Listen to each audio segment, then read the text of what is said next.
Et le coup de fil du matin, le maire de Marguerite dans le Gard, prêt à parrainer un candidat empêché de participer à l'élection présidentielle. Il est avec nous ce matin. Monsieur le maire, bonjour. Rémi Nicolas. Bonjour à vous. Bonjour, monsieur le maire, à côté de Nîmes, à Marguerite. Alors, vous avez déclaré que vous alliez parrainer tout candidat majeur, c'est ça, empêché de participer à l'élection présidentielle. Vous avez fait votre choix ou alors finalement, c'est pas un choix, c'est-à-dire que vous donnez un peu au hasard pour l'un ou l'autre? Alors, ce n'est pas un choix, puisque j'avais fait le choix de ne pas parrainer un candidat à l'élection présidentielle, puisque je ne suis pas membre d'un parti politique ou engagé dans un parti politique.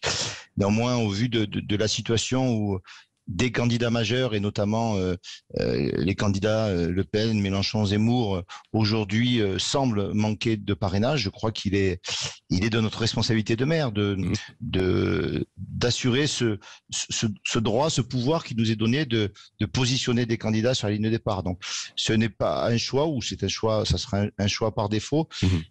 Je ne sais pas encore quelles seront mes modalités de désignation, mais j'attends la semaine prochaine, qui est la dernière semaine avant les parrainages. Pourquoi vous attendez la dernière semaine? Pour voir quels sont les candidats qui n'ont pas encore reçu ces 100 parrainages, parce que il se peut que certains jouent les victimes aujourd'hui et finalement arrivent à décrocher les fameux sésames. Oui, c'est-à-dire que vous gardez votre parrainage en réserve, quoi, au cas où. Tout à fait, tout à fait. C'est ça. Est-ce qu'il y a une mauvaise aussi information auprès des élus en règle générale qui considèrent que le parrainage équivaut à un soutien, alors que ce n'est pas ça sur le papier normalement? Je crois que l'information est surtout mal donnée aux citoyens.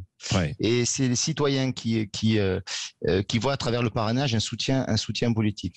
Et je crois qu'il faudra certainement revoir le système de parrainage tel qu'il est organisé en France. Car faire reposer sur simplement une quarantaine de milliers de personnes ce mode de désignation, et qui lui-même est affilié à un soutien politique, on voit bien qu'aujourd'hui ça ne fonctionne plus. Et vous, Rémi Nicolas, vous n'avez aucun problème pour donner votre parrainage à un candidat dont vous ne partagez pas les idées, quoi? Le maire de Marguerite que je suis n'aura aucun problème à donner son parrainage à l'un des candidats. Ouais. Le citoyen que je suis votera en âme et conscience dans l'isoloir. Oui. Rémi Nicolas, et vous en parlez avec vos collègues du conseil municipal, sans parler donc des gens dans la commune sur ce sujet?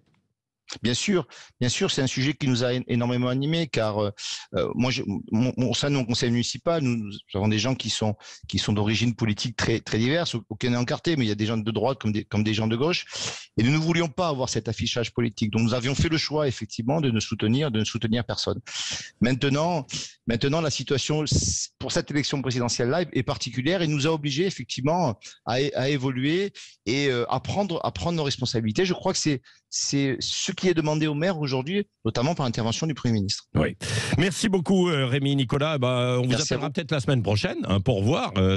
Si à la dernière Avec grand plaisir. Oui, bien sûr, pour qui vous allez apporter votre parrainage, si c'est nécessaire, on l'a bien compris. Et c'est sans doute la bonne attitude qu'il faut avoir, bien sûr, pour que la démocratie soit respectée. Merci d'avoir été avec nous. Bonjour aux habitants de Marguerite et aux Nîmois. Évidemment, je sais qu'on a de plus en plus d'auditeurs dans la région. Oui, merci à vous d'avoir été avec nous ce matin sur Sud Radio.